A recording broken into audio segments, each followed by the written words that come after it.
119వ కీర్తన అండి, 10వ చరణం. చూడండి, అక్కడ అందరూ తీశారు కదా. నా పూర్ణ హృదయముతో నిన్ను వెతికి ఉన్నాను. 119, 100. నేను తప్పు చెప్పానా? 10 అన్నానా? 100. నీ ఉపదేశంలో నేను లక్ష్యము చేయుచు ఉన్నాను, కావున వృద్ధుల కంటే నాకు విశేష జ్ఞానము గలదు. ఒకే తల పైకెత్తండి, చేతులు పైకెత్తి స్తోత్రం చెప్పండి. హల్లెలూయా. నీ ఉపదేశములను నేను, చెప్పండి అయ్యా, అందరూ పైకి చదవండి గట్టిగా. మరోసారి చెప్పండి.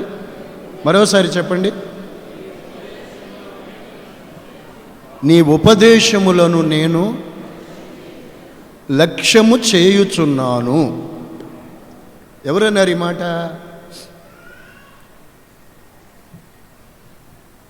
ఈ 119వ కీర్తనలో ఈ కీర్తన రాసినటువంటి ఆ దైవ దాసుడు అంటున్నారు, నీ ఉపదేశములను నేను లక్ష్యము చేయుచున్నాను. ప్రియులారా, దేవుడు మన కొరకు ఉపదేశాన్ని ఇచ్చారు. 42 యెషయా గ్రంథంలో 42:21 చూడండి, త్వరగా చదవాలి. యెహోవా తన నీతిని బట్టి సంతోషము గలవాడై ఉపదేశ క్రమం ఒకటి ఘనపరిచి గొప్ప చేసెను.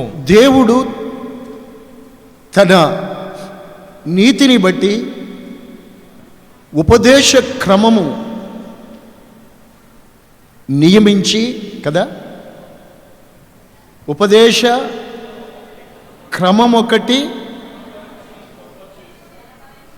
దానిని ఘనపరిచి గొప్ప చేసి ఉన్నారు. దేవుడు ఘనపరిచి గొప్ప చేసినది ఉపదేశం.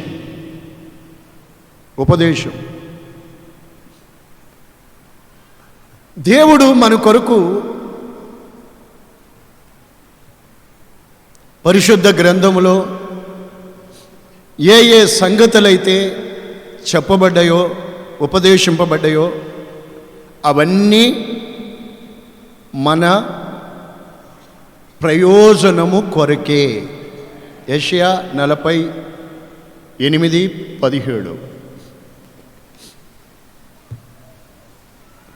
నీకు ప్రయోజనము కలుగునట్లు నీ దేవుడైన యెహోవానగు నేనే నీకు ఉపదేశము చేయుదును. చూడండి, ఎందుకు దేవుడు మనకు ఉపదేశాన్ని ఇచ్చారు? ప్రభు ఎందుకు ఉపదేశాన్ని మనకి ఇచ్చారు అని అంటే, ఎందుకండి? తీసారా? మరి చాలా జాగ్రత్తగా వినండి, చూడండి ఆ మాటలు. ఎందుకు ఇచ్చారు? నీకు ప్రయోజనము కలుగునట్లు. ఎందుకు? ఇలా చెప్పండి, ఇలా చూడండి. ఎందుకు దేవుడు మనకు ఉపదేశం ఇచ్చారండి? మనకు ప్రయోజనము కలుగునట్లు.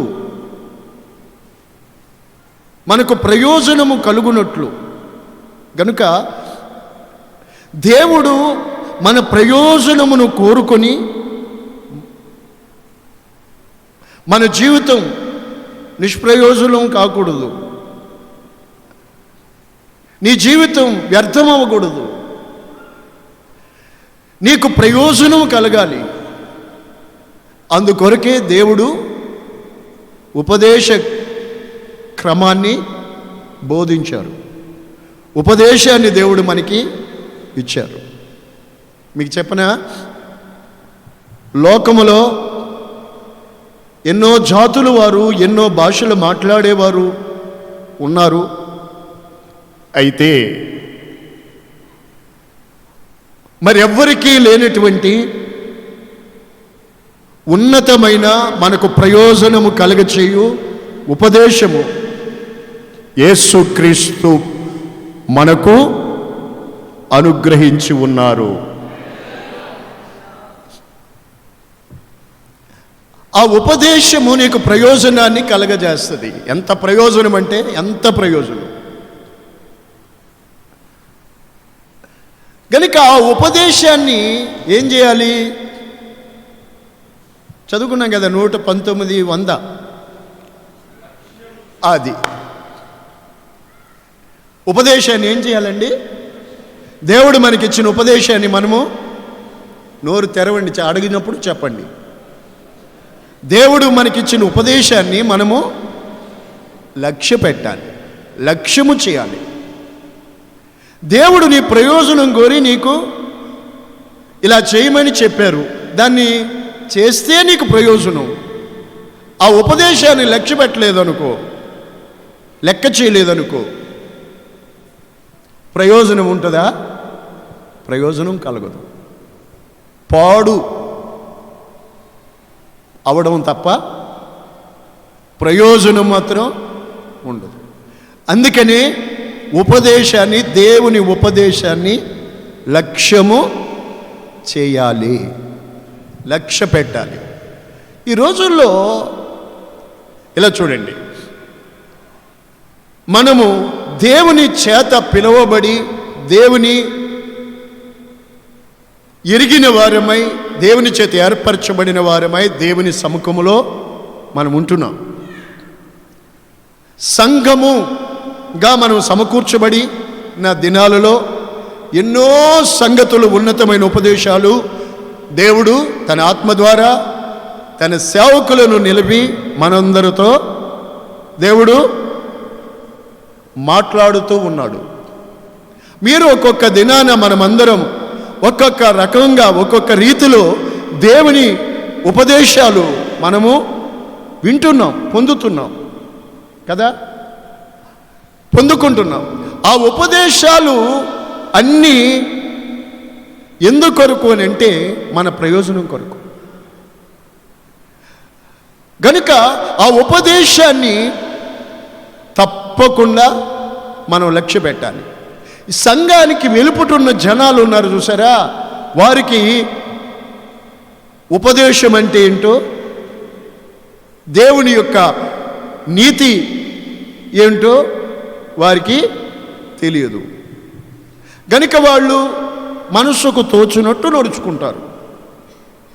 మరి దేవుని ఎరిగి దేవుని ఉపదేశాన్ని కూడా పొందుతున్న మీరు ఆ ఉపదేశాలను లక్ష్య పెట్టకపోతే ఆ వెలుపుటున్న వాళ్ళు కంటే కదా, ఆ వెలుపుటున్న వాళ్ళు ఏదో భక్తిహీనులు, దేవుని సన్నిధికి రావట్లేదు, దేవుని ఎరగరు అని అనుకుంటున్న వాళ్ళ కంటే కూడా దౌర్భాగ్యులవుతారు ఉపదేశాన్ని అనుసరించకపోతే. కాబట్టి దేవుని ఉపదేశమును అనుసరించి నడుచుకోవాలి. అది అలా అనుసరించి నడుచున్న వ్యక్తికి ఏం కలగజేస్తుందంటే, 2వ లైన్లో చూసుకోవాలని బైబిల్ చూసుకోండి, వృద్ధుల కంటే కూడా విశేషమైన జ్ఞానాన్ని కలగజేస్తుంది. Praise the lord. ఇంకా చూడండి 119లో 110 అందులో కూడా మాట చూడండి, అక్కడ ఉంది, నన్ను పట్టుకొనుటకై భక్తిహీనులు ఉరివొడ్డిరి, అయినను నీ ఉపదేశముల నుండి నేను తొలగి తిరుగుటలేదు. ఇలా చూడండి, ఉపదేశమును గూర్చి చెప్పే మాటలేనండి. ఉపదేశమును అనుసరించి నడుచుకోవాలి. బాగా గుర్తుపెట్టండి ఈ మాటలు. ఉపదేశమును నుండి తొలగి తిరగలేదు. అమూల్యమైన మాటలు ఇవి, నోట్ చేస్తే చాలా మంచిది. ఉపదేశము నుండి తొలగి తిరుగుటలేదు. బాగా వినాలి. ఈ మాటలు మనం వింటున్నప్పుడే మరి మన సంగతి ఏంటి ఆలోచించుకోవాల్సిన అవసరత మనకుంది. అలాగే 119:141 మాట కూడా మనం గుర్తు చేసుకుందాం, మంచిది. నేను అల్పుడను నిరాకరింపబడిన వాడను అయినను నీ ఉపదేశములను నేను మరువను. నీ ఉపదేశములను నేను మరువను అంటున్నారు. ఒకటి, ఉపదేశమును అనుసరించి నడుచుకుంటున్నారు. 2, ఉపదేశములో నుండి తొలగిపోలేదు. 3, ఉపదేశమును మరిచిపోలేదు అని చెప్పిన మాటలు మనం వింటున్నాం. నా సహోదరి సహోదరులారా, ఈరోజు ఈ వాక్యం వింటున్న మీరు ఒక్కసారి మిమ్మల్ని గురించి ఏం చెప్పగలుగుతారు? ఈ మాటలు మీరు చెప్పగలుగుతారా? నోట చెప్పండి అంటే నోటితో చెప్తారు, అది కాదు. మీరు యథార్థంగా మిమ్మల్ని గురించి ఈ మాటలు మీరు చెప్పుకోగలుగుతారా? చెప్పుకోగలిగితే మీరు ధన్యులు. చెప్పుకోగలిగితే మీరు ధన్యులు. చెప్పగలిగితే దేవుని ఎదుట చెప్పగలిగేటట్టుగా మీరు ఉంటే మీరు చాలా భాగ్యవంతులు. ఏది? నీ ఉపదేశాన్ని నేను అనుసరించి నడుచుచున్నాను. చెప్పండి అన్నాను అనుకోండి, నీ ఉపదేశాన్ని అనుసరించి చిలక పలికినట్టు పలుకుతారు. అది కాదు. ఈ విధంగా నీ జీవితంలో దేవుడు నీకు ఇచ్చిన ఉపదేశాన్ని నీవు అనుసరించుచున్నావా? క్వశ్చన్ మార్క్ వేసుకోండి. 2, ఉపదేశమును వింటున్న మీరు ఉపదేశములో నుండి తొలగకుండా ఉన్నారా? 3, ఉపదేశం వింటున్న మీరు, ఉపదేశాన్ని పొందుతున్న మీరు ఉపదేశమును మరిచిపోకుండా ఉంటున్నారా? ఆలోచించుకోవాలి. ఉపదేశాన్ని అనుసరించకపోయినా, ఉపదేశాన్ని విడిచి తిరిగినా, ఉపదేశాన్ని ఏమండి మరిచిపోయి బ్రతికినా నీ బ్రతుకు వ్యర్థమే. సకల ఆశీర్వాదాలు, సకల దీవెనలు, ఇహపరములలో ఉండే సమస్త ఆశీర్వాదాలు ఉపదేశములోనే నిక్షిప్తమై ఉంటాయి. ఉపదేశమును గైకొంటేనే అవి వస్తాయి. ఉపదేశాన్ని అనుసరించకపోయినా, దాన్ని విడిచిపెట్టి తిరిగినా, ఉపదేశాన్ని మర్చిపోయిన బ్రతికినా ఆ ఆశీర్వాదాలకి మీరు పాత్రులు కాలేరు. చాలా ప్రాముఖ్యమైన సంగతి దేవుడిచ్చిన ఉపదేశాన్ని లక్ష్యము చేయుట, లక్ష్య పెట్టుట. ఈ రోజుల్లో అనేక మంది పేరుకు దేవుణ్ణి వాక్యం చదువుకుంటారు, వింటారు. కొంతమంది జీవితాలు మట్టుకు చెబుతున్నానండి. అయితే దేవుని కంటే కూడా లోకములో ఉన్న వాటిని ఎక్కువగా లక్ష్య పెడుతున్నారు. లోకంలో ఉన్న వాటిని ఎక్కువ లక్ష్య పెడుతున్నారు. ప్రభు వాక్యములోని మాటలు మీరు చదువుతారు. 62 కీర్తన 10వ వాక్యం అనుకుంటాను. మనం ధనము కలిగిన దాన్ని లక్ష్య పెట్టకూడదు.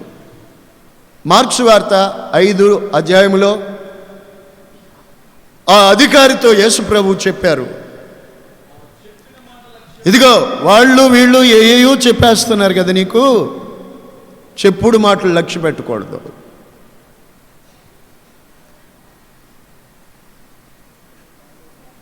వాళ్ళు చెప్పే మాటలు లక్ష్య పెట్టుకు. అమ్మా వినండి, బ్రదర్ వినండి, వారి మాట లక్ష్య పెట్టుకన్నారు యేసయ్య. ఆ అధికారి వెంటనే వాళ్ళు మాటగాక, ఏ మాట అది, ఏం చెప్పారు? ఈయన గారేమో తన బిడ్డ బాగుపడాలని ప్రభువుని బతిమాలు కూడా వచ్చాడు. తన బిడ్డ చావు బ్రతుకుల్లో ఉంది, చావ సిద్ధమై ఉంది, ఒక్కటే కుమార్తె. ఆ బిడ్డను బ్రతికించుకోవాలని, బ్రతికించగలవాడు యేసుక్రీస్తేనని మహావిశ్వాసముతో ఆయనను వేడుకుంటూ ఆయన పాదాల మీద పడి ప్రాధేయపడితే, బ్రతిమలాడుకుంటే పద అని కాదనకుండా కరుణా సంపన్నుడైన ప్రభు అతని కుమార్తెను బాగు చేయటం కొరకు వెళ్తున్నారు. ఇంతలోనే మార్గంలో కొందరు ఎదురొచ్చి కొన్ని మాటలు చెప్పి పెట్టారు. అయ్యా, జాగ్రత్తగా చెవియొగ్గి ఆలకించాలి, ఏమాత్రం అలక్ష్యం పనికిరాదు. దేవుడు నిలుచున్న స్థలం ఇది.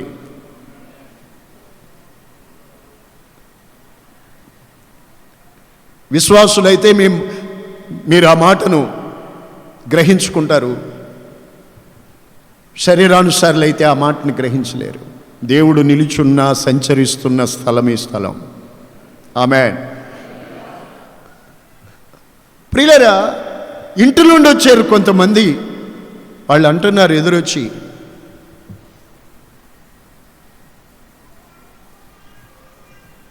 ఇదిగో నీ కుమార్తె చనిపోయింది, ఇక బాధకుని ఎందుకు శ్రమ పెడతావు?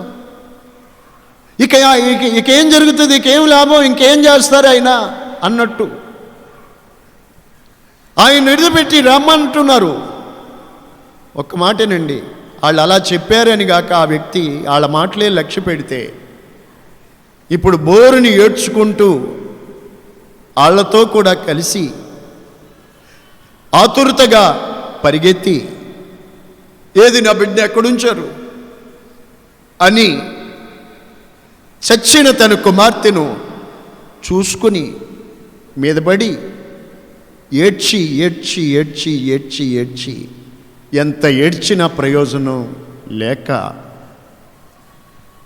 ఆఖరికి అందరూ కలిసి చేతులారా ఆమెను మట్టి చేసి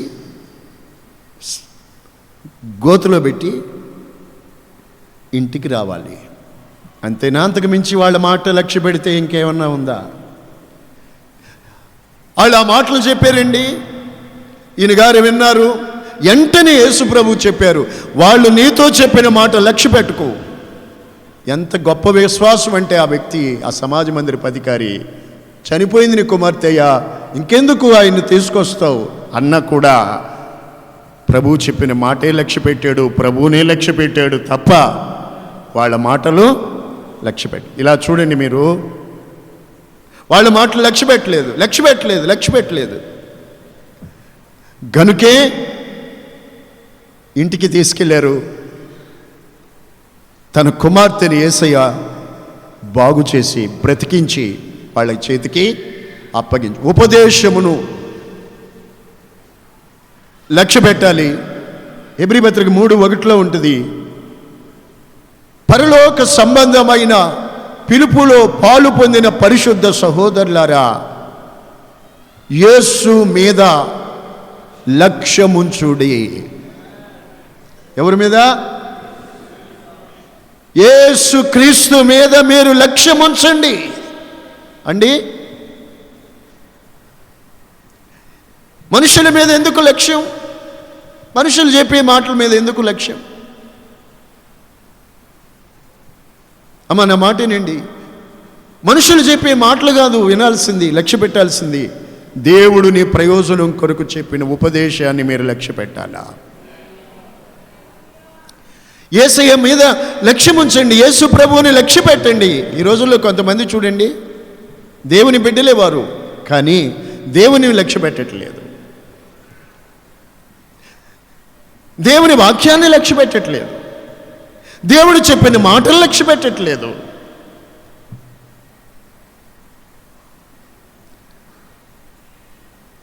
దేన్ని మీరు లక్ష్య పెడుతున్నారు?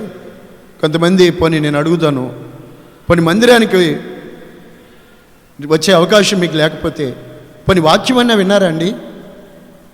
వింటున్నారా? ఒకసారి మీరు కూడా మీ వారిని మీరు అడిగి చూడండి, ఎవరైనా దూరంలో ఉన్న వాళ్ళని.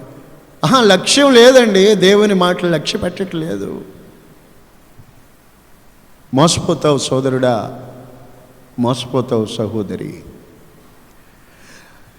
యేసు మీద లక్ష్యం ఉంచాలి, ఆయన ఉపదేశాలు లక్ష్య పెట్టాలి, అది నీకు ప్రయోజనం. మీకు 2 మాటలు చెప్తాను ఈరోజు. లక్ష్య పెట్టాల్సింది చదవండి మీరు. మత్తయి సువార్త 22వ అధ్యాయము బైబిల్ తీసుకొని ఆ మాటలు అందరూ చూడాలి. ఇక్కడ చూడండి, మొదటి నుండి కూడా చూడొచ్చు. పరలోక రాజ్యము తన కుమారునికి పెండ్లు విందు చేసిన ఒక రాజును పోలి ఉంది. యేసు ప్రభు ఉపదేశం చెప్పారు వాళ్ళకి, ఈ ఉపమానముతో చెప్పారు. వింటున్నారండి? ఇది ఒక ఎగ్జాంపుల్, ఒక ఉదాహరణ, ఒక ఉపమానంతో చెబుతున్నారు. ప్రభు మాట్లాడినప్పుడు ఉపమానం లేకుండా ఏ సంగతి చెప్పలేదు. ఉపమానం ఎందుకు అంటే మనం బాగా అర్థం చేసుకోవడానికి. ఇదిగో చూడండి, ఇక్కడ ఇలా చెబుతున్నారు, పరలోక రాజ్యము తన కుమారునికి పెండ్లి విందు చేసినటువంటి ఒక రాజును పోలి ఉంది. ఇప్పుడు అంతా సిద్ధపరిచి ఆ రాజు తన కుమారుని యొక్క పెండ్లి విందుకి రమ్మని పిలవబడిన వారిని తీసుకురమ్మని దాసులను పంపాడు. పంపితే విందంతా సిద్ధపరచబడి ఉంది, విందు సిద్ధంగా ఉంది, పెండ్లి విందుకు రెండని పిలవబడిన వారితో చెప్పుడని దాసులను పంపితే ఏం చేశారండి? వారు లక్ష్యము చేయలేదు. వారు లక్ష్యం చేయలేదు. ఇదిగో పరలోక రాజ్యం, ఒక రాజు తన కుమారునికి పెండ్లి విందు సిద్ధపరిచినట్టుగా ఉంది. ఆ పెండ్లి విందుకి రండని వారందరినీ పిలవనంపితే ఆ ప్రజలు ఆ దాసులను పట్టుకొని కొట్టారు. కొంతమంది ఏమన్నారు? కొంతమంది పొలానికి వెళ్ళిపోయారు. చదువు ఆ మాటలు. ఒకడు తన పొలమునకు, ఒకడు తన పొలానికి, మరొకడు తన వర్తకమునకు, మరొకడు తన వర్తకానికి వెళ్ళారు. తక్కిన అతని కొంతమంది ఏమండి, అయ్యో మిమ్మల్ని ఇదిగో రాజు ఆయన కుమారునికి పెండ్లి విందు సిద్ధపరచుకున్నారు, ఆ విందుకు మిమ్మల్ని కుటుంబ సమేతంగా రమ్మన్నారని వెళ్ళి చెప్పారు. వాళ్ళు చెబితే వాళ్ళు లక్ష్య పెట్టకుండా, ఏమాత్రం లక్ష్య పెట్టకుండా వాళ్ళు పొలానికి వెళ్ళారు. పొలానికి వెళ్ళడం అంటే ఇక్కడ పరలోక రాజ్యానికి రమ్మని పిలుస్తుంటే వారు లక్ష్య పెట్టకుండా తమ పొలానికి వెళ్ళారు. పొలము అనే మాటకి అర్థం లోకము అని అర్థం. పొలము విత్తనాలను గుర్చిన ఉపమాన భావంలో చదువుతాం కదా. పొలము అనగా లోకం. బాగా వినండి బ్రదర్, సిస్టర్ గారు, బాగా వినండి. అమ్మో, లోకంలోకి వెళ్ళారు. పరలోక రాజ్యానికి రండి. అది ఒక రాజు తన కుమారుడికి సిద్ధపరిచిన గొప్ప పెండ్లి విందు అంత సిద్ధంగా ఉంది అంటే రావద్దండి వాళ్ళు రాలా. ఇక్కడ విందు అని అంటే మామూలుగా విందు భోజనము అని అనుకోకండి. దానికైతే సాధారణంగా లక్ష్య పెట్టే వాళ్ళు ఎక్కువ ఉంటారు, కాదనుకుంటారా? అందులోకి అది ఎలాంటి విందు? రాజు తన కుమారుడికి సిద్ధపరిచిన పెండ్లి విందు లాంటిది, గొప్పది, సామాన్యమైంది కాదు. దాని కాదనుకుంటారండి. పని ఉంటే వాయిదా వేసుకుంటారు. అలాంటిది దొరుకుద్ది ఏంటి మన బ్రతుకుల్లో? రాజు పిలిచాడు. ఒక పని ఏమో ఇందులో దగ్గర ఉన్న వాళ్ళు కానీ దూరం ఉన్న వాళ్ళు కానీ అనుకోండి, మన రాష్ట్రాన్ని పరిపాలిస్తున్న మన గౌరవ ముఖ్యమంత్రి గారు రేపొద్దున ఆయన కుమార్తె పెండ్లికి రమ్మని మిమ్మల్ని పిలిచారు అనుకోండి, విందుకు రండి అని పిలిచారు, ఉత్తరం వేశారు అనుకోండి, మీ సెల్ ఫోన్కి మెసేజ్ వచ్చింది అనుకోండి, ఓకే వచ్చింది అనుకోండి, మీరు ఏం చేస్తారు? అసలు ఆగుతారా? ట్రైన్లు గాలి ఉంటాయా? అసలు ఎలా ఉంటుంది చూడండి రాష్ట్రం. పరిగెడతారు. చాలామంది ఈ శరీర సంబంధమైన వాటిని ఏమి కోరుకోకుండా ఉండరు. కానీ పరలోక రాజ్యము, దేవుని రాజ్యము భోజనము, తెలిసిన వారు చెప్పండి, భోజన పానము కాదు. మీకు చెప్పనా, ఎంత కమ్మగా తిన్నా ఈరోజు దొరుకుద్దా మళ్ళా? ప్రార్థన అయితే ఏముంది, యూట్యూబ్లో చూస్తే దొరకదా? ఏముంది, రేపు వచ్చే వారం వెళ్ళొచ్చుగా, ఇది మళ్ళీ వస్తుందా వెళ్ళకపోతే అంటారు వీళ్ళు. వాళ్ళు బాధపడతాయి, అసలు ఈయనది వెళ్ళకపోతే బాగుండదని బాధ ఈయనకుంది, వాళ్ళు బాధపడతారు అని అనుకుని వెళ్తారు. ఇలాంటి వాటిని త్రోసిపుచ్చుకోరు. కానీ పరలోక రాజ్యాన్ని గురించి అయితే ఈ మాటలు, పరలోక రాజ్యము ఒక రాజు తన కుమారునికి సిద్ధపరిచిన పెండ్లి విందుకు పోల్చబడి ఉంది, దానికి రండి అని అంటే చూసారండి కొంతమంది, అది గొప్ప భాగ్యంగా ఎంచుకోవాలి. రెవల్యూషన్ ప్రకటన 19:9 గొర్రెపిల్ల పెండ్లి విందుకు పిలువబడిన వాళ్ళు ధన్యులు. అసలు దేవుని రాజ్యానికి పిలువబడమే ధన్యత. దేవుని రాజ్యాన్ని స్వతంత్రించుకోవడమే ధన్యత. అంతగా మించిన భాగ్యము మరొకటి లేదు. అయితే రండి అని పిలవండి అని అంటే ఆ దాసులు వెళ్ళి దేవుని రాజ్యాన్ని గురించి సువార్తను ప్రకటిస్తే, వీరు ఆ విందులోకి రండి అంటే యేసు ప్రభువుని సువార్త ప్రకటించాలి. ప్రకటించబడిన సువార్త వాళ్ళు వినాలి, యేసు ప్రభువుని రక్షకుడిగా వాళ్ళు అంగీకరించాలి, తమ పాపం జీవితాన్ని అంతా ఒప్పుకోవాలి, పశ్చాత్తాపంతో ఆయన రక్తంతో కడగబడి రక్షణ వస్త్రాలు ధరించుకొని ఆయన నీతిని ధరించుకొని రావాలి. అది రావడం అంటేను. అయితే దాన్ని లక్ష్య పెట్టలేదు.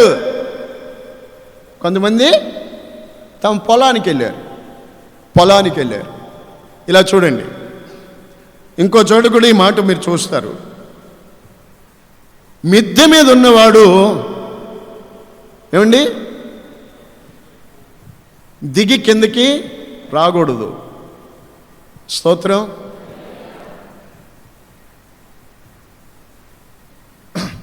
పొలములో ఉన్నవాడు ఏదైనా తీసుకొని పోవడానికి తన ఇంటికి వెళ్ళకూడదు. ఇక్కడ మరలా అక్కడ చెప్పిన మాటలో పొలంలో ఉన్నవాడు అంటే ఆ పొలం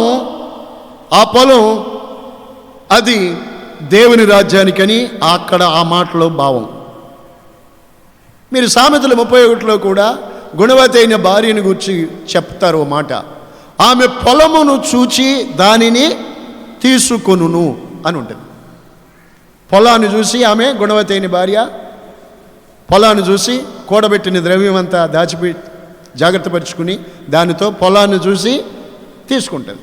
అంటే దాని అర్థం ఏంటనుకుంటున్నారు? పొలాన్ని చూసి తీసుకోవడం అంటే దేవుని వాక్యంలో మనం చూస్తాం, పరలోక రాజ్యము పొలములో దాచిపెట్టబడి ఉన్నటువంటి విలువైన ధనాన్ని పోలి ఉంది. సపోజ్ ఏనండి, ఆ పొలములో విలువైన నిధులు, గనులు, ధనము ఉందనుకోండి, తనకు కలిగిందంతా అమ్మేసి ఆ పొలాన్ని కొనుక్కోరా? స్తోత్రం. హల్లెలూయా. నా ప్రియులారా, మన నిజ జీవితం, మన నిత్య జీవితం, మన నిత్యానందం మనకున్నది ఎక్కడా? పరలోకమే. స్తోత్రం. గనుక మనకు కలిగినవన్నీ వదులుకొని దానిని మనము కొనుక్కోవాలి, దానిని మనము స్వతంత్రించుకోవాలి, దానిని మనము సంపాదించుకోవాలి. ఈ లోకంలో ఉండే వాటిని సంపాదించుకొని ఒక మనుషుడు లోకమంతా సంపాదించుకొని వాడి ప్రాణాన్ని నరకానికి పోగొట్టుకుంటే వాడికి ఏంటి ప్రయోజనం? అందుకని ఈ రోజుల్లో అనేక మంది లోకాన్ని లక్ష్య పెడుతున్నారు, ఈ లోకమునే లక్ష్య పెడుతున్నారు. దేవుని సువార్త, దేవుని సేవకులు చెప్పిన సంగతులు దేవుని మాటల్ని లక్ష్య పెట్టుటలేదు గనుక వాళ్ళు వచ్చి చెప్పారు, అయ్యా మేము చెప్పాం, కొందరు కొట్టారు, కొందరు నీ మాటలు చెబితే లక్ష్య పెట్టలేదు, అసలు లక్ష్య పెట్టలేదు అన్నారు. అప్పుడు వాళ్ళు లక్ష్య పెట్టలేనందుకు ఏం జరిగిద్ది చదువుతారా? 7:22. కాబట్టి రాజు కోపపడి తన దండ్లను పంపి నరహంతకులను ఆ నరహంతకులను సంహరించి వారి పట్టణాన్ని తగలబెట్టిస్తాడు. ఆ పట్టణాన్ని తగలబెట్టిస్తాడు. దాని అర్థం ఏంటో తెలుసండి? ఈరోజు నువ్వు దేవుని సువార్త విని మారు మనసు పొంది దేవుని వాక్యాన్ని, ఆయన రాజ్యాన్ని లక్ష్య పెట్టిన వ్యక్తివైతే గాక నీవు ఆ విందులో ఉంటావు. దేవుని సువార్తను లక్ష్య పెట్టక దేవుని సేవకులు చేత చెప్పబడుతున్న ఆ విందును గూర్చి చెప్పబడుతున్న సంగతులు నువ్వు లక్ష్య పెట్టకుండా ఉంటే నువ్వు లోకములోకే వెళ్ళిపోతావు. లోకమునే నువ్వు లక్ష్య పెట్టిన వ్యక్తివైతే ఒకరోజు ఏమవుతుందో తెలుసండి? ఏమవుతుందో తెలితే దేవునిని లక్ష్య పెట్టని ఇలా చూడాలి. దేవుని లక్ష్య పెట్టని లోకమంతా దేవుని ఉగ్రత తప్పక సవి చూడాల్సి వస్తుంది. దేవుని సువార్త, దేవుని యొక్క సంగతులు లక్ష్య పెట్టని లోకం ఖచ్చితంగా దేవుని ఉగ్రతను సవి చూడవలసి వస్తుంది. ఆయన కోపము తెచ్చుకొని ఆయన దండ్లను పంపి ఆ పట్టణాన్ని, ఆ పట్టణంలో నరహంతకులను సంహరించి దాన్ని తగలబెడతారు. ఇది 7 ఏండ్ల శ్రమలకు గుర్తు. లోకం మీదకి రాబోయే దేవుని ఉగ్రతకు సూచన తెలియజేస్తూ ఉంది. అప్పుడు ఏ మనుష్యుడు కూడా తప్పించుకునే అవకాశం ఉండదు. అప్పుడు నాలుగు ఖర్చుకుంటారు, నోరు కొట్టుకుంటారు, నెత్తి బాదుకుంటారు, కానీ ప్రయోజనము. నా ప్రియమైన దేవుని బిడ్డలారా, ఇదిగో దేవుడు ఈరోజు కూడా నీకు శుభదినమే. ఈరోజు కూడా ప్రభువు నేను పిలుస్తున్నారు విందుకు, తన కుమారుని పెండ్లి విందుకు రమ్మంటున్నారు. స్తోత్రం. హల్లెలూయా, హల్లెలూయా. దేవుని మాట లక్ష్య పెట్టి ఆ విందులో అనగా, నేను చెప్పే మాట అర్థం చేసుకోండి, విందు, పెండ్లి విందు అని అనగా దేవుని రాజ్యమే.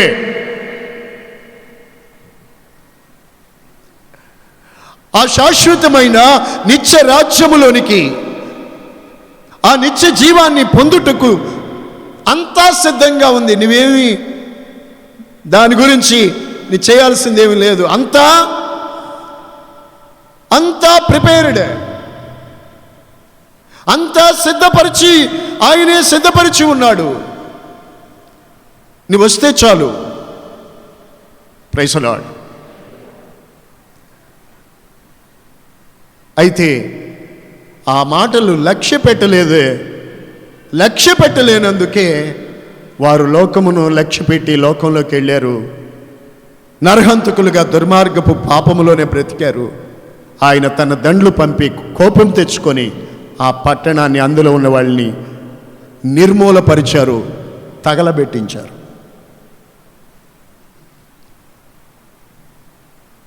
దేవునిని లక్ష్య పెట్టినందుకు వాళ్ళకి ఎంత నష్టం చెప్పండి. సువార్త లక్ష్య పెట్టకపోతే ఎంత నష్టం.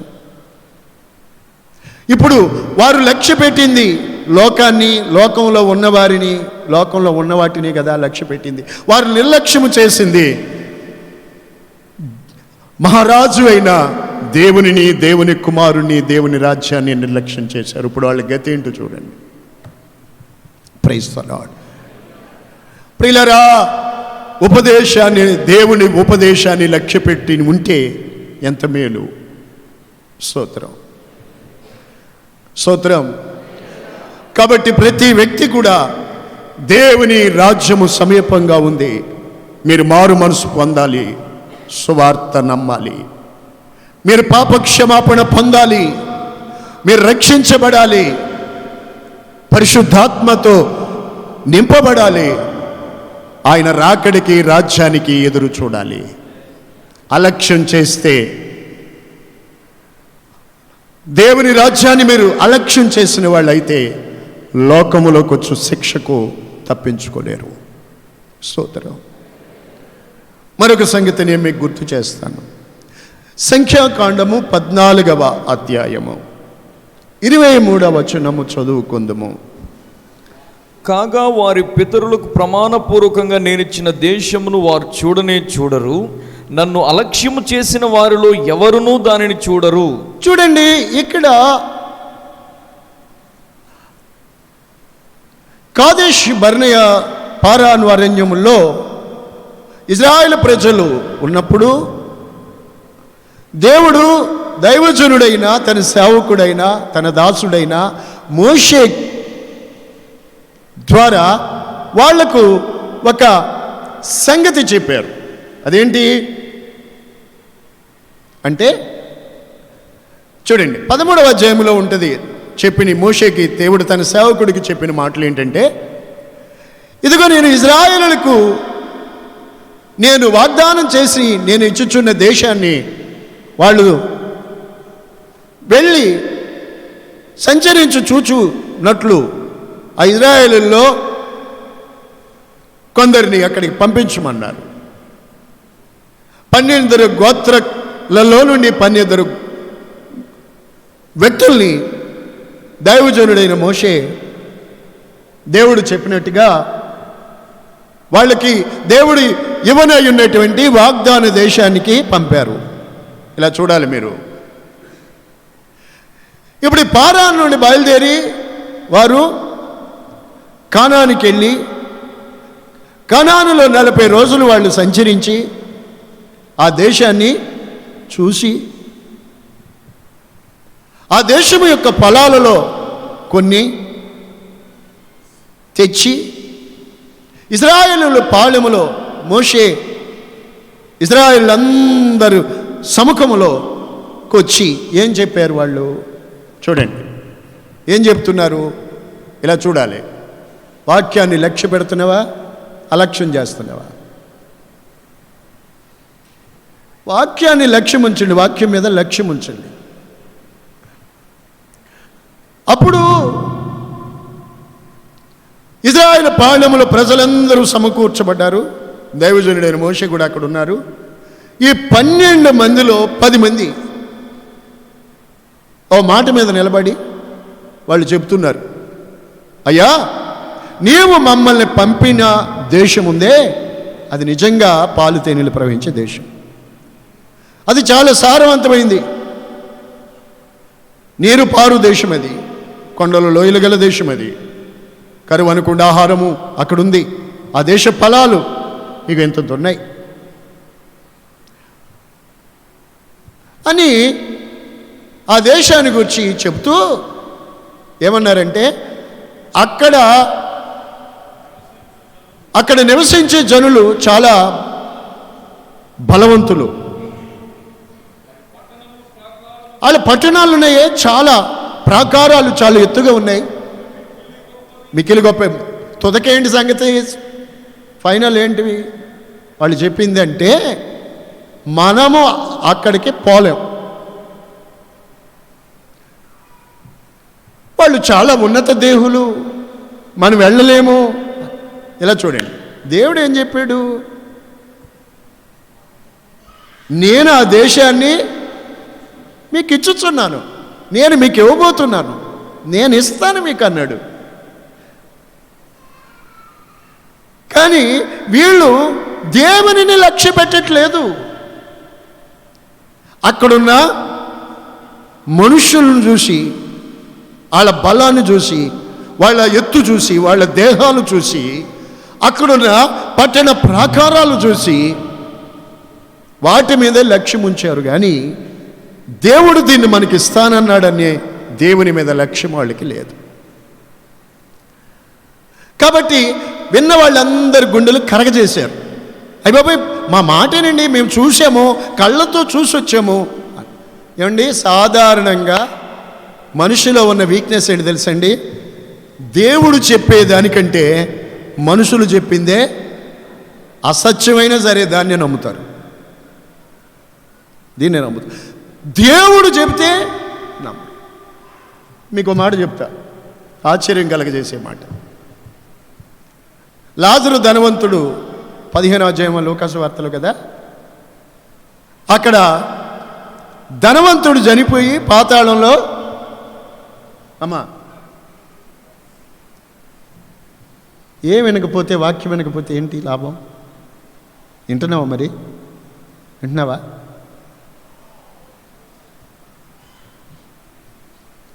ధనవంతుడు పాతాళంలో పడి యాతన పడతాడు.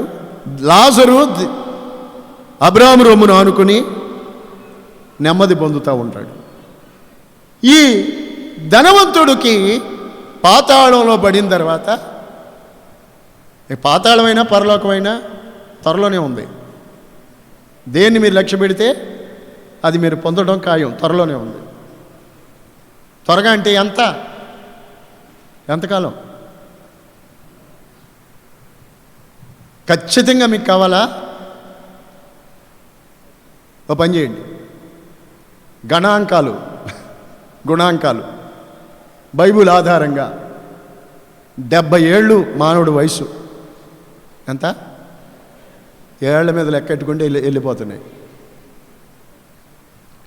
70 ఏళ్ళు. ఒకవేళ అధిక బలం ఉంటే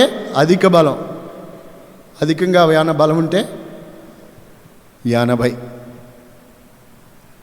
పోనీ ఇంకా బతికాడు ఎవడైనా మన ఊళ్ళో ముసలమ్మ ఎవరైనా ఉన్నారు అని అంటే, ఊరికే ఉన్నామన్న పేరుంది కానీ ఆయాసం దుఃఖం. దేవుడు నన్ను తీసుకెళ్ళట్లేదు బాబా, ఇదొకటే కోరిక, ఇదొకటే. ఇంకేముంది? అన్నీ అయిపోయినాయి అని కదా. ఇప్పుడు పని చేయండి, ఈ 70 ఏళ్ళు నిక్కచ్చిగా చెప్పాలంటే 70, అంతవరకే ఉపకారం కూడా ఉంటుంది. ఈ 70లో నుంచి ఇప్పుడు మీకున్న వయసు, జరిగిన వయసు మైనస్ చేయండి, చేసుకోండి. చెప్పొద్దులేండి, నాకు లోపల వేయండి. ఒకవేళ పేపర్ ఉంది కదా, పెన్ను కూడా ఉంది కదా, దాని మీద లెస్ చేసేసింది. ఇప్పుడు చేసేస్తున్నాడు రమేష్, చేస్తే మంచిదే. ఇంకా అంత ఉంది. అరే బాబు వినండి, ఇంకెంత? దేవుని మాట సత్యం కదా. 70 కాదు, 80 కాదు, 90 కాదు, మీరు చెప్పింది కాదు, నేను చెప్పింది కాదు, దేవుడు చెప్పింది, ఇంకా ఉందని కాక అనుకుంటే విర్రుడు. నువ్వు ఎక్కడుంది నీ మాకం? ఎవడికి లేదు. ఇప్పుడు ఆ 70 మైనస్ 40 ఏళ్ళోళ్ళు, 70 మైనస్ 40, 50 ఏళ్ళోళ్ళు, 70 మైనస్ 50, 60 ఏళ్ళోళ్ళు. కొంచెం మంచిదండి మాటలు. స్తోత్రం. 70 మైనస్ 60 ఇంకెంత ఉంది? 65 ఏళ్ళోళ్ళు, 70 మైనస్ 65, 67 వచ్చాయా? 70 మైనస్ 67 ఇంకెంత ఉంది? గుండెకాయ కొట్టుకుంటుంది మీకు. స్తోత్రం. నా ప్రియులారా, అయినా మీరు దేన్ని లక్ష్య పెడుతున్నారు? దేవుని రాజ్యాన్ని, దేవుని మాటను లక్ష్య పెట్టాలి. మనుషులు చెప్పే మాటలు ఇప్పుడు వారు చెప్పే మాటలు లక్ష్య పెట్టకండి. యేసయ్య చెబితే ఆ యొక్క అధికారి దేవుని మాట లక్ష్య పెట్టాడు, మేలు పొందాడు. ఇప్పుడు దేవుడే చెబితే ఈ ప్రజలు, ఇశ్రాయేలు ప్రజలు వినకుండా ఈ 10 మంది వెళ్ళి చూసొచ్చి, అబ్బే మనం పోలేమండి అబ్రాం గారు, మనం పోలేమండి సిస్టర్ గారు అని చెబితే, వీళ్ళ మాట లక్ష్య పెట్టి వాళ్ళందరూ చూడండి ఏమంటున్నారంటే, అబ్బే నేను ఇందాక మీకు చెప్పాను, యేసయ్య చెప్పిన సంగతి, పొలానికి వెళ్ళిపోయారు కొంతమంది. అలాగే ఇప్పుడు వీళ్ళు కూడా ఏమంటున్నారంటే, ఉన్నగాడ పారానే. కానీ వీళ్ళు వెంటనే మాటలిని వీళ్ళు ఎక్కడికి వెళ్ళిపోయారు తెలుసండి? ఐగుప్తుకి వెళ్ళిపోయారు. వెంటనే గుర్తొచ్చేసింది, బాబురే అలాగైతే మనం ఎక్కడికి వెళ్ళిపోవడం? ఒకడిని నియమించుకుని, ఎవరాడు? ఎలాంటి నాయకుడు? ముందుకు తీసుకెళ్ళేవాడా, వెనక్కి తీసుకెళ్ళేవాడా? పరలోకానికి తీసుకెళ్ళేవాడా, కనానికి తీసుకెళ్ళేవాడా, ఐగుప్తుకి తీసుకెళ్ళేవాడా? వాళ్ళే చెబుతున్నారు, ఐగుప్తుకి తీసుకెళ్ళిపోవడానికి మేము ఒక నాయకుడిని నియమించుకుని. సైతానుగాడు కూడా కొంతమందిని, కొంతమంది ఆత్మ కలిగిన దేవుని ఆత్మగల సేవకుడు ఎప్పుడు సంఘాన్ని గద్దించైనా, బుద్ధి చెప్పైనా, ప్రార్థించైనా, హెచ్చరించైనా, ఖండించైనా ఇటునాడు ఇలా నాడు అలా నడిపించే సేవకులు ఉన్నారు. అటు కాదు, ఆయన ఒక్కడేనా? 95 మంది ఉన్నారు, 1,00,000 మంది ఉన్నారు. అక్కడికే పోవాలా? ఇదిగో మా మాటను, అదిగో అక్కడ ఇక్కడ. సైతానుగాడు కూడా అనేక మందిని లేపుకొని ఎక్కడికి? ఐగుప్తుకి తీసుకెళ్ళి. ఎక్కడికి ఐగుప్తు అనగా? పొలం, లోకములోకి. మరలా పాపపు ఐగుప్తు అనగా బానిసత్వపు బ్రతుకుల్లోకి, పాపమునకు దాసులుగా చేయడానికి. వీళ్ళు ఈ 10 మంది చెప్పిన మాటలే నమ్మారండి ప్రజలు. దేవుడి మాట నమ్మలేదు. దేవుడి మాట నమ్మలేదు. మీకు నేను చెప్పొచ్చింది ఏంటంటే, ఈ పాతాళంలో పడ్డ వ్యక్తి, ఈ ధనవంతుడున్నాడే, అయ్యా ఆ లాజరు చిటికి నీళ్ళు నన్ను ముంచి కాలిపోతున్నాను, యాతన పడతాను, నీటి చుక్క నా గొంతు మీద ఇవ్వా. ఇంకా అలాంటివి ఏమి ఉండవు అబ్బాయి, అక్కడోళ్ళు ఇక్కడికి, ఇక్కడోళ్ళు అక్కడికి, ఏమి ఉండవు, అయిపోయింది. అలాగైతే ప్రభువా, నాకు 5 సోదరులు ఉన్నారు, వాళ్ళు ఇక్కడికి రాకుండా, ఈ యాతనకరమైన స్థలానికి రాకుండా వాళ్ళకి లాజర్ను ఒకసారి మా ఇంటికి పంపండి, లాజర్ని పంపండి. మీ దాసుడు లాజరు ఉన్నాడే, ఆయన పంపి ఇక్కడ సిచ్యువేషన్ అంతా అంతా. ఎందుకంటే వీళ్ళిద్దరు లైవ్లో ఉన్నోళ్ళు, ఇద్దరు లాజరు గారు అంతే పరలోకం, ఈయన ధనవంతుడు. ప్రత్యక్షంగా చూస్తున్నారు లైవ్లో ఉన్నోళ్ళు, అంటే అది ప్రత్యక్షంగా అనుభవిస్తున్నారు. అందుకని ఆయన ఉద్దేశం అది, మా వాళ్ళ దగ్గరికి మీ వాడిని పంపండి ఒకసారి. స్తోత్రం. అలా కుదరదు అన్నాడు దేవుడు.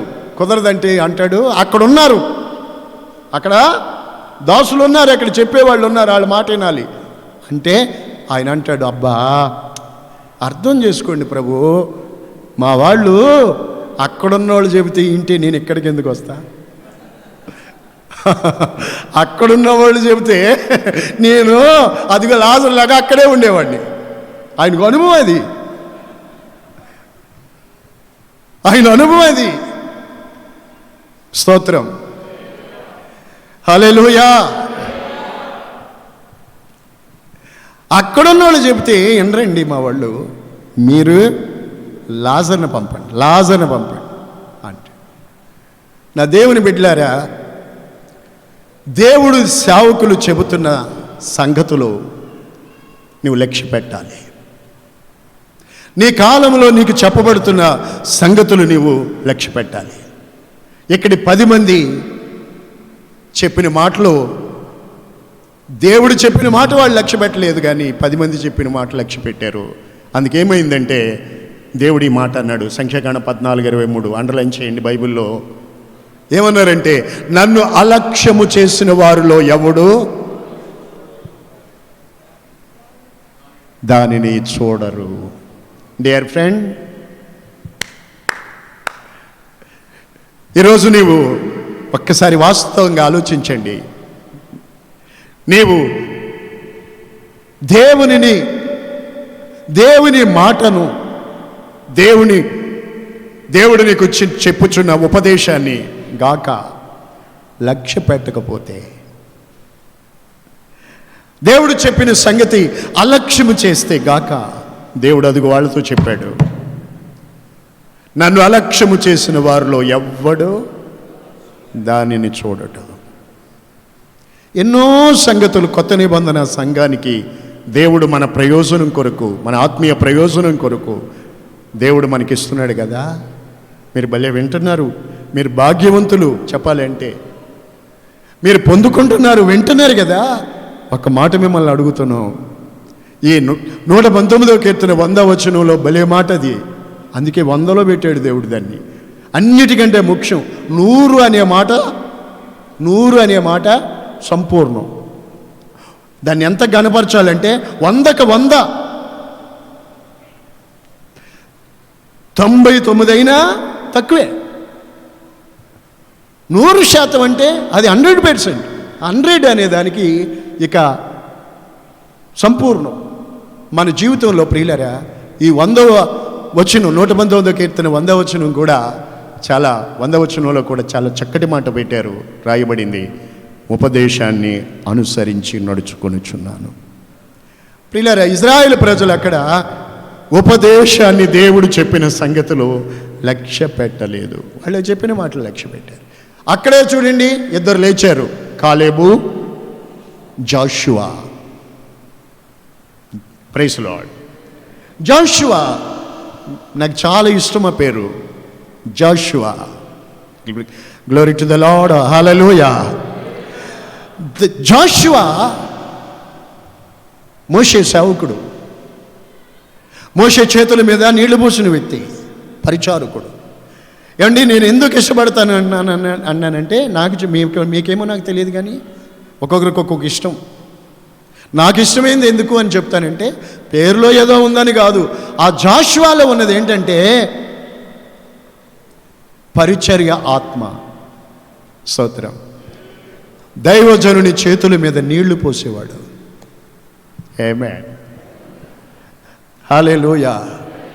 దైవజనమా, యెహోషువ అండ్ చెప్పండి రెండవ వ్యక్తి పేరు కాలేబ్. స్తోత్రం. కాలేబ్ అనగానే విశ్వాసపాత్రుడు. ఆమేన్. ప్రియులారా, వీరిద్దరు మాత్రం అందరి ఎదుట నిలబడి సాగిలపడి బట్టలు చింపుకొని మా మాటనండి ఒక చక్కటి మాట అంటారు చూడండి, సంఖ్యాకాండం 14లో, మేము సంచరించి చూసిన దేశము యెహోవా మన యందు ఆనందించిన ఎడల. వచనం చెప్పు. 8వ వచనం, 8, 14. అది సంఖ్యాకాండం 14:8. యెహోవా మన యందు ఆనందించిన ఎడల ఆ దేశములో మనలను చేర్చి దానిని మనకిచ్చును.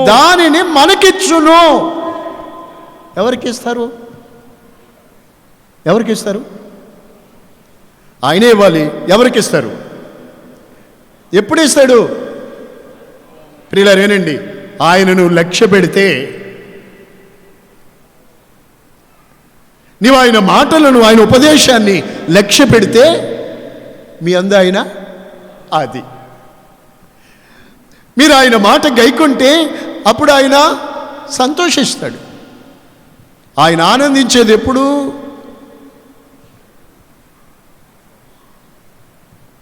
నరుల కాలిసత్తువు యందు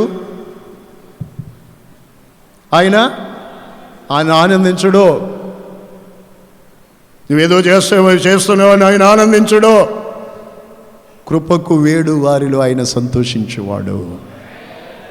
నీవు ఆయన ఉపదేశాన్ని లక్ష్య పెడితే ఆయన మీ యందు ఆనందించి, నేను చెప్పిన మాట విన్నావు అని ఆయన ఆనందించి అప్పుడు ఆ దేశమును మీకు ఇచ్చును.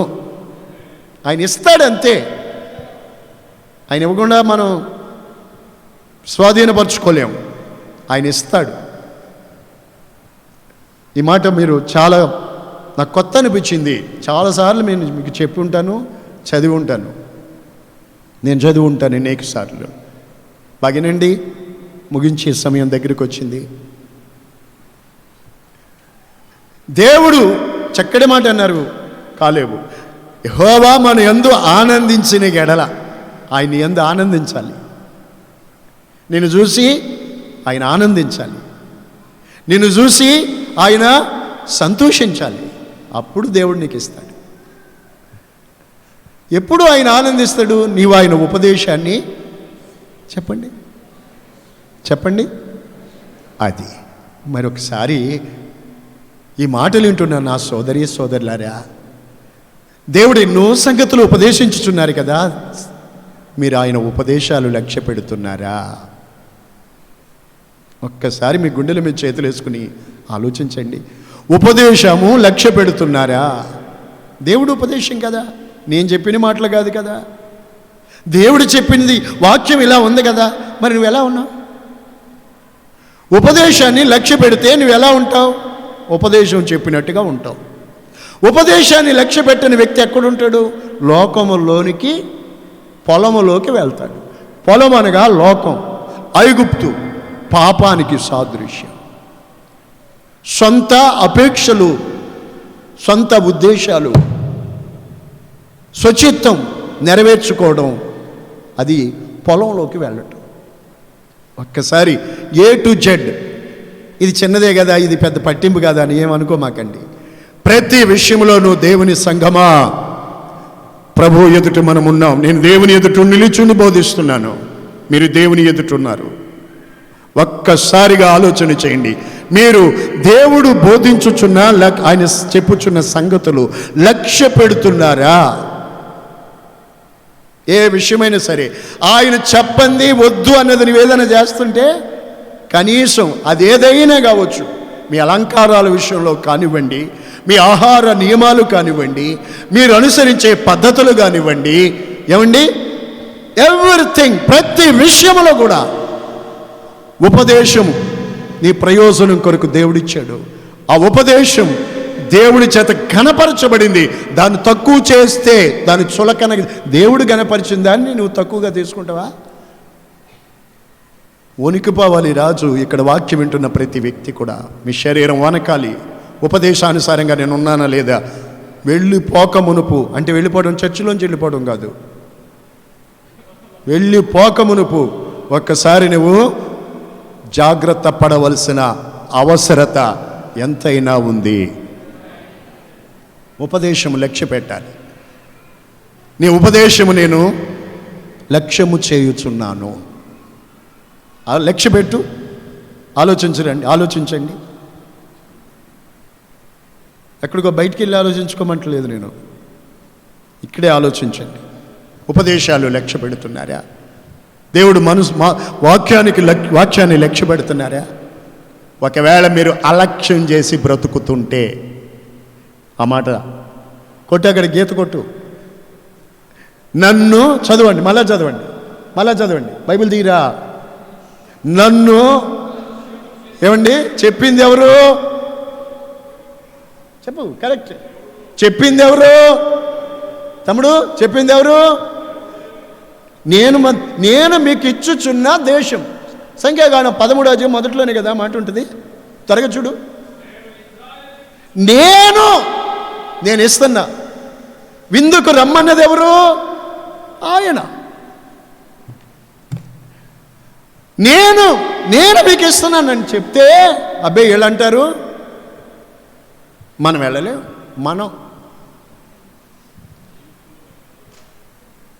మనం పోలేం, అక్కడ వాళ్ళతో మనం పోరాడలేం. ప్రియులారా, ఒక మాట చెప్తాను.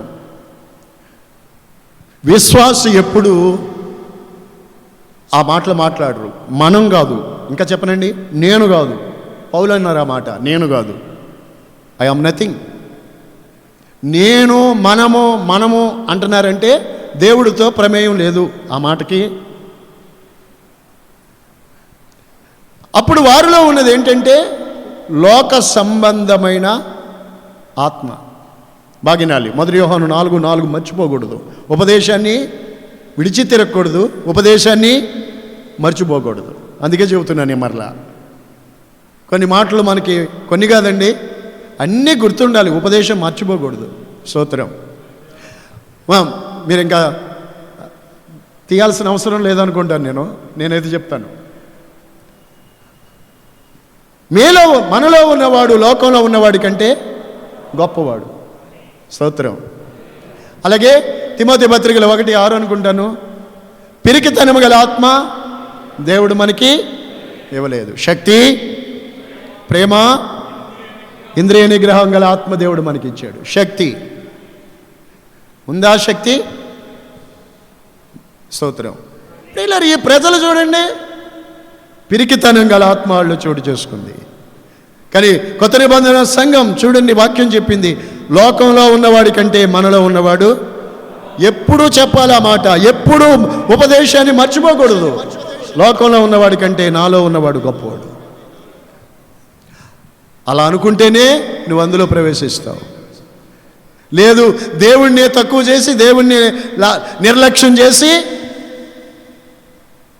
గాక అయితే ఆ వ్యక్తులు, లోకాన్ని లక్ష్యపెట్టిన వాళ్ళు దేవుణ్ణి నిర్లక్ష్యం చేస్తారండి. లోకాన్ని ప్రేమించే వ్యక్తులు వాక్యాన్ని అలక్ష్యం చేస్తారు. అలాగే ఉండిపోతారు, దెబ్బతింటారు, విడిచిపెట్టబడతారు, పాడవుతారు, ఉగ్రతకు లోనవుతారు.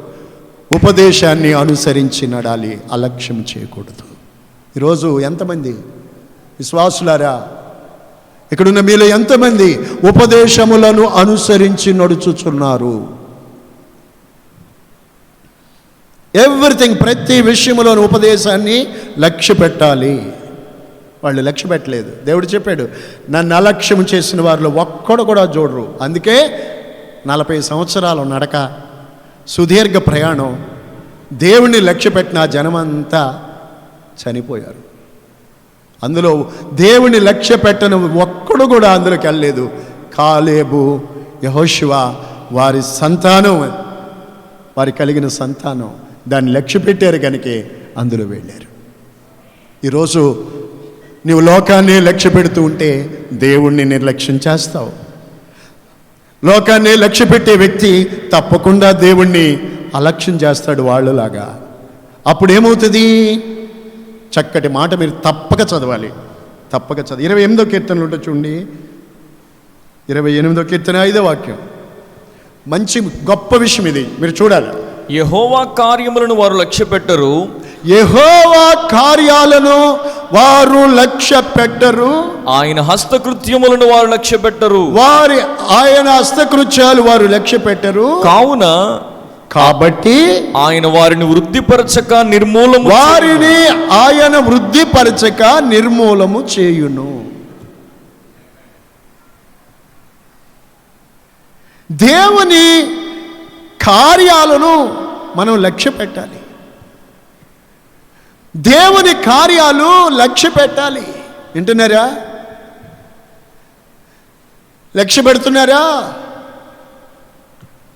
దేవుని కార్యాలు లక్ష్య పెట్టాలి. ఈరోజు ప్రభు దినం, లక్ష్య పెట్టాలి. ఆరాధన మందిరం లక్ష్య పెట్టాలి. దేవుని కార్యాలు ఏదైనా అలక్ష్యము చేయకూడదు. దేవుడండి నోవాహుకు చెప్పాడు ఒక మెసేజ్, ఒక ఉపదేశం. నోవా, 2 మాటలు, భూలోకం దేవుని నా సన్నిధిలో చెడిపోయింది, నీ కొరకు వాడగట్టుకో. 2 మాటలు. నేను జలప్రళయం రప్పించి లోకం మీదకు సమస్త శరీరులు చంపబడతారు చెప్పాడు. ఆ మాటలు లక్ష్య పెట్టాడా? నోవాహు లక్ష్య పెట్టలేదా? లక్ష్య పెట్టాడు కనుకే రక్షించబడ్డాడు. మిగతా వారు నోవాహు వాడలో కట్టుకుంటున్నది ప్రారంభించింది మొదలు. వాడలోకి వెళ్ళి జలప్రళయం వచ్చి అన్నీ మునిగిపోతున్న వాడలోకి వెళ్ళేదాకా ఛాన్స్ ఉంది. కానీ ఎవరు ఊళ్ళో నుండి జతలుగా అన్ని జాతుల్లో నుండి ఇద్దరుగా పెంటే పోతూ ఆడ మగ, మేల్ అండ్ ఫీమేల్, జతలుగా. ఏమండి, దేవుడు ఏ దాసులను పంపాడు వాళ్ళ దగ్గరికి? పంపలేదా? ఆయనే ఆత్మరూపిగా వెళ్ళి చెబితే జతలుగా కొంగలు 2, కోళ్ళు 2, కుక్కలు 2, నక్కలు 2, ఆవు ఆబోతు, దున్నపోతు, గేద అన్నీ వచ్చాయి. నోవాహు ఇలా చూశారండి. నాకు కూడా చివరిన్న వాళ్ళు సరిగ్గా కనపట్ల. ఈ మందిరం వెనక్కి పెంచుదామంటే ఇదే కొంచెం ఆలోచిస్తున్నా. 150 అవుతుంది, మీరేమో నాకు కనపడాలా. స్తోత్రం. ఏం చేయాలో ప్రార్థన చేస్తున్నాను, మీరు కూడా ప్రార్థన చేయండి. స్తోత్రం. నోవాహు ఇలా కనిపెట్టి దేవుడే చూశాడండి. కానీ ఒక్కడు ఊళ్ళో దున్నపోతులన్నా వచ్చాయి కానీ, కట్లుపాములన్నా వచ్చాయి కానీ, నాగుపాములు జతగా వచ్చాయి కానీ, ఇలాంటి క్రూరమైన కూడా స్వభావాలు కానీ వచ్చాయి కానీ మనుషులు ఒక్క మాట, లాస్ట్ మాట ఏది దేవుడు చెప్పింది, ఆఖరి నోవాహుకు చెప్పిన లాస్ట్ మాట ఏంటి తెలుసా? తలుపు వేసుకో. అయిపోయింది. తినుచూ తాగుచూనే ఉన్నారు కానీ ఒక్కడు, అదేనండి పొలంలోకి వెళ్ళిపోవటం. నా ప్రియమైన దేవుని బిడ్డలారా, విందు సిద్ధంగా ఉంది, ఆయన రమ్మంటున్నాడు. మీరు లక్ష్య పెట్టిన వారైతే దానికి కావలసిన, దాన్ని పొందుకోవడానికి కావలసిన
పొందావో కదా, వాటిని జ్ఞాపకం తెచ్చుకొని వాటిని గైకొను.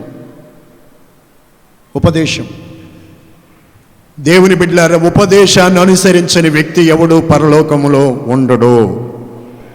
ఉపదేశమును అనుసరించని ఏ వ్యక్తి పరలోకాన్ని చూడడు. అందుకే భయముతో వణుకుతో ప్రతి వ్యక్తి దేవుని ఉపదేశానికి సాగిలపడాలి. అబ్రాహాముతో దేవుడు చెప్పాడు, నీ కుమారుని తీసుకెళ్ళి ఊరు వదిలిరా, వచ్చాడు. నీ జనాలు వదిలిరా, నేను ఆశీర్వదిస్తాను, వచ్చాడు. లక్ష్య పెట్టాడు, ఆశీర్వించబడ్డాడు. నీ కుమారుని తీసుకుని మోరియా దేశం నేను చూపించే పర్వతం మీద దహన బలి లక్ష్య పెట్టాడా లేదా? అబ్రాహాముని కుమారుని ఇమ్మన్నట్టు, నోవాహుని వాడ కట్టమన్నట్టు దేవుడు మనకి చెప్పలేదు కదా. స్తోత్రం. మనకు మేలు కొరకు ప్రయోజనకరమైన కట్టడలను దేవుడు మనకిచ్చాడు. వాటిని అనుసరించి నడవాలని దేవుడు కోరుకుంటున్నాడు. అందరూ మోకరించండి. మీరు వినుచున్న ఉపదేశం ఒకటి, మీరు నడుస్తున్న నడకొకటి అయితే